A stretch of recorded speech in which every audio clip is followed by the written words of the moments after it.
Salut à tous, je suis à l'ESA Quiz. Aujourd'hui, je suis avec madame Deborah Tamasanza, qu'on appelle communément Deborah ADS. Je suis CEO de ADS Makeup and Hair et formatrice.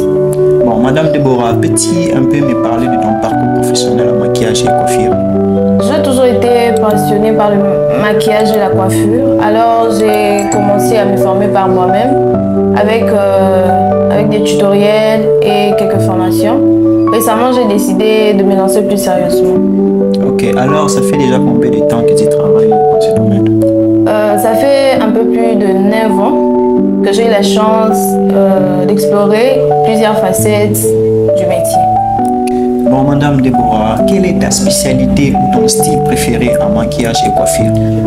J'adore le maquillage naturel et lumineux, des looks plus artistiques, avec des couleurs vives et des effets spéciaux légers. Okay. Bon, madame Deborah, je sais qu'il y avait aussi des gens qui t'ont découragé de faire ça. Oui, certainement.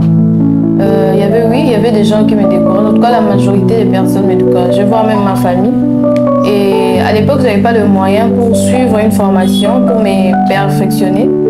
Et alors, c'était juste un truc à cœur que je me disais toujours, un jour quand j'aurai les moyens, je vais me perfectionner. Et là, j'ai eu à suivre 2 formations pour la perfection et TikTok qui nous aide maintenant avec les tutoriels. Ah, ok.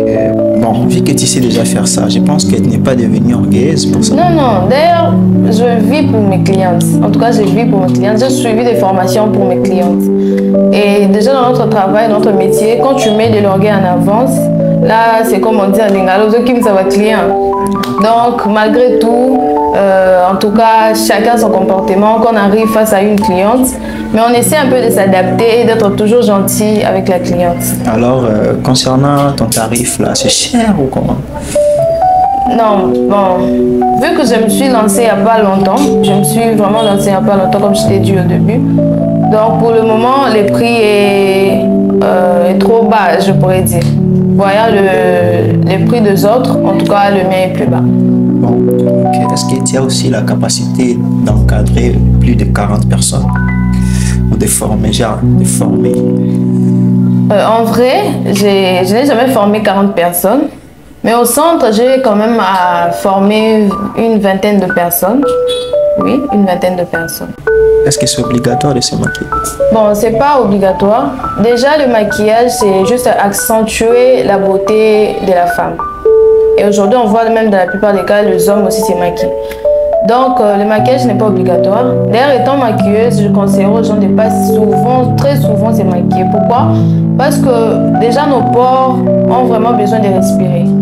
Genre, les espaces, non, les trous qu'on a sur la peau et tout, a besoin de respirer.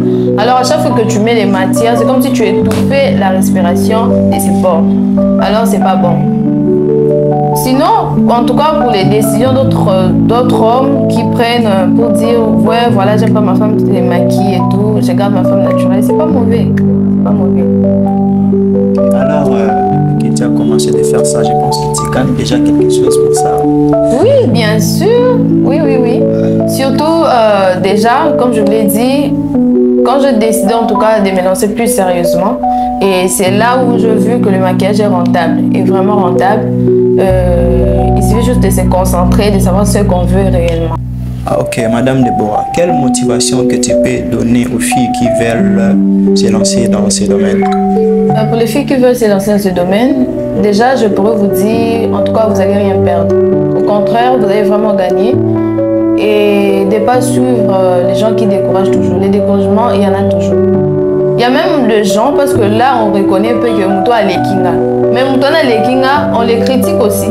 Deux fois, quand il maquille ou il maquille, parce qu'aujourd'hui même les garçons maquillent, quand la personne maquille, deux fois il y a des critiques, oh, mais pourtant, elle est ou il est professionnel. Donc, je pourrais juste leur dire de continuer et d'être fixé à leur vision. De ne pas suivre les découragements. Les découragements, il y en a toujours, mais de toujours suivre ce qu'ils veulent faire. Bon, madame Deborah, étant qu'une femme, quel conseil que tu peux donner aux filles qui ne veulent pas travailler, qui ne veulent pas chercher de l'argent? Bon, pour moi, je dirais à ces filles d'enlever d'abord cette idée. Déjà aujourd'hui, dans la plupart des cas, la majorité des hommes veulent les femmes qui travaillent. tout cas les femmes qui cherchent, vu la conjoncture de notre pays. Et ne pas travailler, c'est pas du tout bien. Parce que là, nous étudions pour travailler. Et à part ça, Dieu a doté chacun de nous un don dont la personne doit exercer. Donc si tu restes comme ça, c'est comme si tu étouffais un don que Dieu a mis en toi. Ce n'est pas tout le monde qui s'enrichit en étudiant à la fin, trouver du boulot et tout. Il y a les autres qui s'en sortent dans le maquillage, les autres qui s'en sortent dans la menuiserie, il y a les autres qui s'en sortent en tout cas dans beaucoup de domaines. Et ne pas chercher l'argent en tout cas et attendre seulement l'argent des hommes. On ne refuse pas que voilà, vous allez épouser des millionnaires, milliardaires, des hommes riches, mais en soi, commencez d'abord par chercher l'argent. Avec le peu que vous avez, ou si vous sentez vraiment que vous avez un don quelconque, commencez et cherchez. L'amélioration vient petit à petit. C'est pas directement tu te perfectionnes, ou directement tu deviens pro. Non, c'est petit à petit. Bon, Madame Deborah, tu penses aussi à organiser une formation cette année? Oui, bien sûr. J'ai en tout cas, parce qu'avant d'organiser une formation, j'aime que les gens eux-mêmes en décident, ou les gens eux-mêmes me demandent. Déjà, quand j'ai 5-10 personnes qui me demandent une formation, donc j'essaie un peu de voir mon temps et tout, comment organiser une formation. Déjà là, au mois d'août, en tout cas, sans problème, sans souci, je vais organiser une formation.